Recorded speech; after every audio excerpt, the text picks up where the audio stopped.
అవి వారసత్వం హక్కులతోటి నడిపిస్తా ఉన్నారు.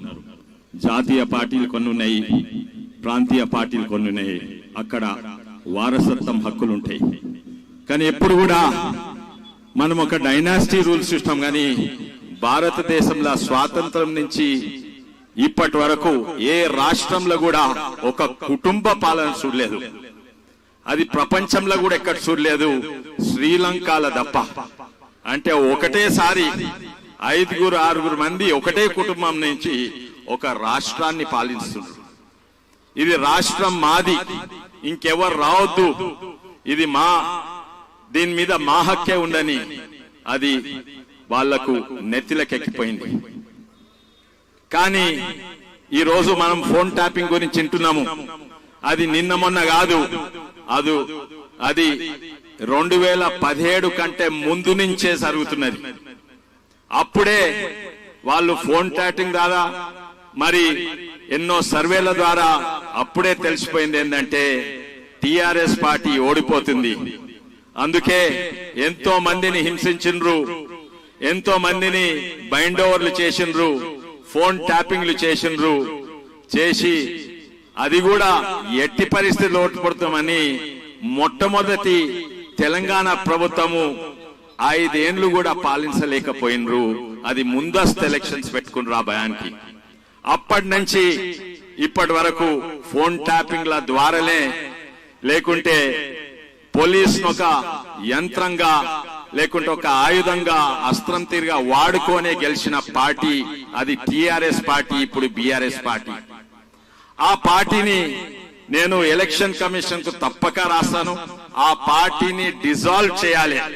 అది పొలిటికల్ పార్టీగా ఉండొద్దు, అది డిజాల్వ్ చేయాలి. ఇటువంటి పార్టీలు ఓ కుటుంబ పాలన దేశానికి, రాష్ట్రానికి, సమాజానికే నష్టము. ఎన్నో ఉదాహరణలు ఉన్నాయి. మన ముఖ్యమంత్రి గారినే హింసించిండ్రు, ముఖ్యమంత్రి గారిని ఫోన్ ట్యాప్ చేసిండ్రు. ఇప్పుడున్న ముఖ్యమంత్రి గారిని ఆయన సొంత బిడ్డే ఎంగేజ్మెంట్ కు పోనీయలేదు. ఆయన ఎలక్షన్స్ అప్పుడు కొడంగల్లా ఆయన ఫోన్లు ట్యాప్ చేసి ఆయన ఇంటిని రేట్ చేసిండ్రు. నేను అనుకుంటున్నా ఏంటంటే వారు చర్యలు తీసుకుంటారు. సిబిఐ ఎంక్వైరీ కూడా అవసరం లేరు వారు అనుకుంటే. కానీ ఎందుకు తీసుకుంటలేరు? ఇంకా కొంచెం సమయం పడితే సమయం పడని గాని మా మీద ఆరోపణ పెట్టిండ్రు, మీరు కవితను జైలు లేదు, అందుకే మీరు పొత్తున్నది టిఆర్ఎస్ బిఆర్ఎస్ ఇంకా బీజేపీ మధ్యలో. ఇప్పుడు ప్రజలు అనుకోరా మీకు కూడా పొత్తుంది, అందుకే అసలుకు మెయిన్ నిందితుడు ఎవరు?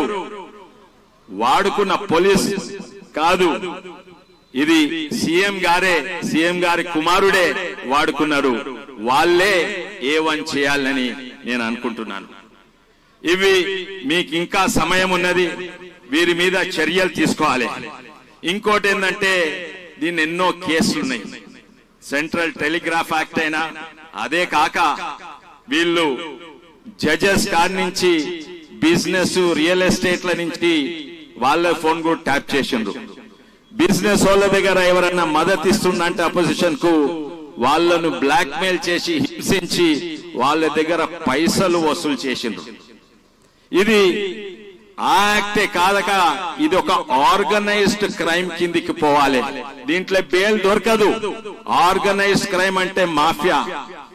ఈ కుటుంబానికి సంబంధించిన వాళ్ళ చుట్టాలనే వాళ్ళు రిటైర్ అయిపోయినాక మళ్ళీ పెట్టి 6 మందిని తీసుకొని 5 ఇంటెలిజెన్స్ లా ఒక డీసీపీ టాస్క్ ఫోర్స్ బయట ఉంది.